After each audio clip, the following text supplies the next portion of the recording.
Hey guys, what's up? It's Brian back with my third episode. So in this episode, I am going to go over the surfboard that I picked, the reason that I picked the surfboard that I did, and why I think out of all the options that exist for a surfboard, this was the best for me. So not every person is going to agree with this. There's a lot of different opinions on this. I think most people would agree that the best surfboard for every surfer is the surfboard that allows you to catch the most waves and have the most fun, right? So that's really what the goal is. And I really feel like there were three boards that I could have chose from in this this journey that I'm setting off into. And it's really, like I said, it's a pretty simple journey, a pretty simple dream, but I want to catch and ride an unbroken wave. And there's three boards in my mind that would lend themselves very well to that. The first board is just something that would be like a big foam board. Foam boards have a lot of volume and buoyancy, so they're pretty easy to float on. They're foam, so if you do fall into your board, it's not going to hurt as much. And generally, they're a little bit more affordable, right? So for somebody that's new to surfing, some sort of foam board is a really good option. I think another traditional board type that exists out there would be a longboard. Longboards, again, have a lot of volume, and what that means is that, again, it can be easy to catch a wave when you have a lot of volume, and that is a very good option for a lot of new surfers as they learn to catch waves on a longboard. They also allow you to maybe catch a little bit of a smaller wave, which can also be good depending on where you surf at. I personally, though, went with a third option, and I went with something that kind of takes on more the form of a traditional shortboard, I guess I would say. I'll give you a quick shot at the board that I did pick. So obviously it's got the kick pad on the back and a nice pointed tip. This particular board is about 7.5 feet long, which is pretty long. I am around 6'2" though, so I do need something a little bit longer than a lot of people would need. The other thing about going with a board like this is it does have a lot of volume, so you can tell that I'm like a big dude, and when you're big, you need a lot of volume so your surfboard floats and doesn't sink under the water. So this personally, it wasn't a longboard, it wasn't a foam board, but it gives me the volume that I need, I feel like, to keep me floating. I do think that this board is going to make it a little bit harder to catch waves than something that has a ton of volume. It's going to require probably more skills to be able to catch a wave. But the times that I have tried on a longboard, there's a lot of things that I don't like about longboards. So first and foremost is they're big and they're heavy, so they're really just hard to get from the car to the beach. The other thing that I don't like about them is they generally tend to be hard to paddle and difficult to paddle. They're not very, maneuverable in the water, and even more so, they're a lot harder to paddle out in than what I traditionally see surfers that have smaller boards that are able to do. I don't know if I'll be able to duck dive this board because it does have a lot of volume, but my hope is that I will actually be able to go under the waves in this versus using a turtle roll or something like that. As a new surfer, I plan to spend the majority of my time battling current, paddling for position, and maneuvering around waves, right? So what I wanted right now was something that would allow me to be very comfortable in the water and has a lot of maneuverability and makes it easy to paddle. And because like I said, that's where I'm going to spend the majority of my time. Some of the time I will be trying to catch waves and paddle into waves. This particular board actually had a lot of paddle power. And it has some really cool designs in this particular board that I'm going to cover, that I even like it more than why it's kind of like almost a hybrid between a longboard or a shortboard. One of those things in it that I think is really cool, and I'm going to spin this so you guys can better see it, is the board right here is actually a little bit like kind of like lower to the water. This is going to actually create some stability and stuff.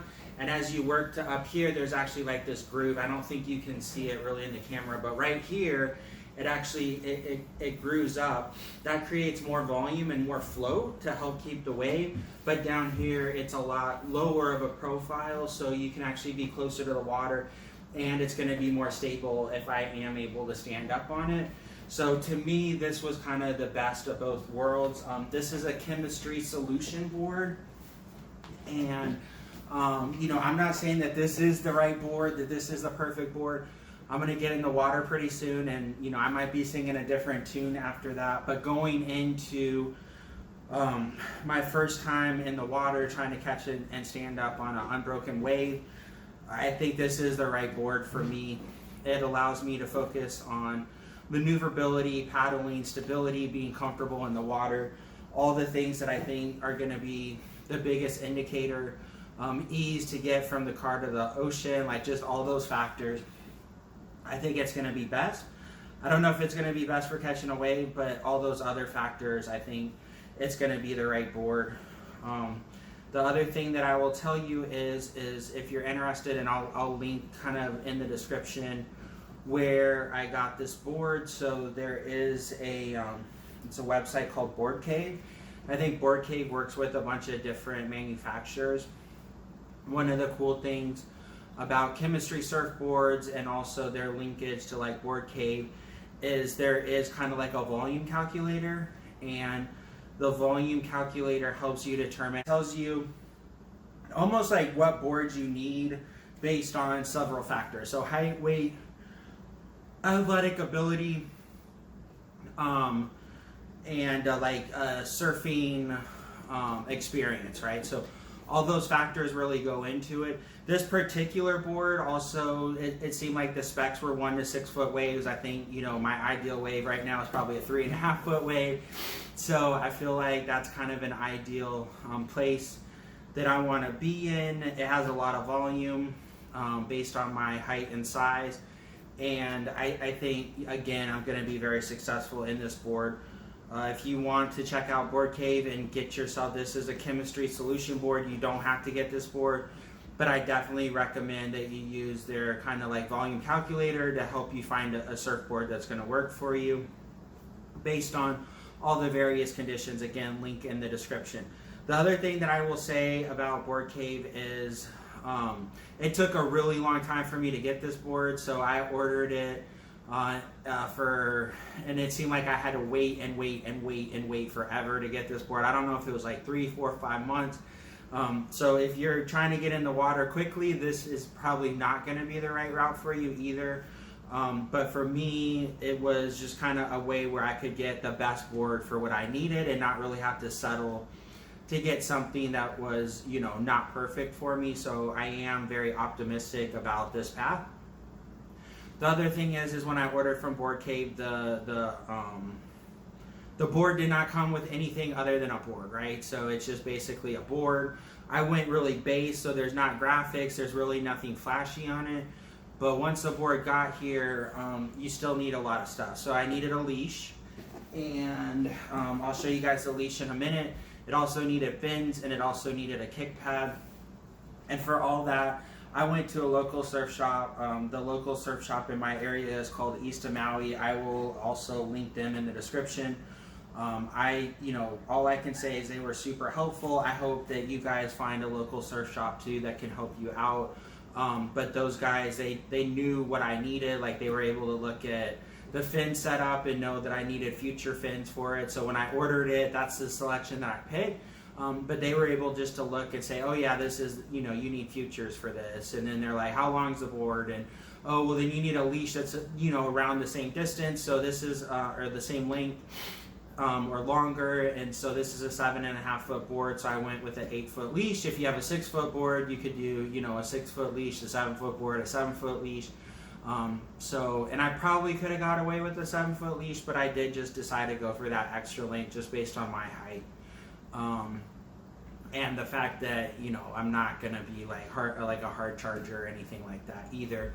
So definitely the setup, that I went with, they had a brand called FCS. I'm not very familiar with that brand, but the leash was FCS, the fins were FCS, and the kick pad was FCS. Also got myself some wax from there. The thing that I loved about East of Maui though is they didn't just sell me the stuff, they actually set it like up for me. So they put the fins in for me, they put the kick pad on for me. The kick pad is pretty simple. I'll kind of show it to you real quick. It was a 2-piece, and they did a little bit of gap along the stringer right here. They even put in the rope that holds the leash on the back for me, so now all I have to do is attach the leash that they did. And they set up, this is the fin structure that the board came with. Really, as far as these go, they just kind of pop in, and then there's like a little Allen wrench right here that they tighten down. But the awesome thing was going to a local surf shop. It wasn't like just buying it on the internet and you have to figure it out yourself. They did it all for me. They set it up. They taught me how to do it. And so I feel like in the future, if there's a need to do that, then I kind of know how to do that. So again, you guys, this is my 3rd video. The next video, I plan on probably being in the water a little bit.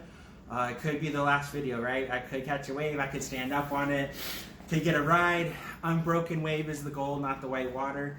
I am not thinking that it's going to only take 1 video, so the next video is probably going to be a little bit more of a guy struggling in the ocean to the near brink of exhaustion to just be out in the water. But, you know, you never know. We'll see how that goes. Definitely getting super, stoked about the opportunity to try to live out this dream. And I hope if you guys, see this video and you're interested again, you want to watch a guy live out his dream, you want to, maybe find some inspiration in living out your own dreams, or potentially you need a good laugh because, like I said, I'm new at all of this. I don't necessarily know what I'm talking about. Definitely looked into some stuff and feel like I'm in the right direction. If you know a lot about surfing and you have some comments about, anything that I said today, whether if you agree or disagree, definitely leave a comment, and I would love to read those and learn and grow and try to find out as much information as I can about being successful at this dream that I have of mine. But other than that, please like and subscribe, and I will see you guys in the next video. Thanks so much. Bye.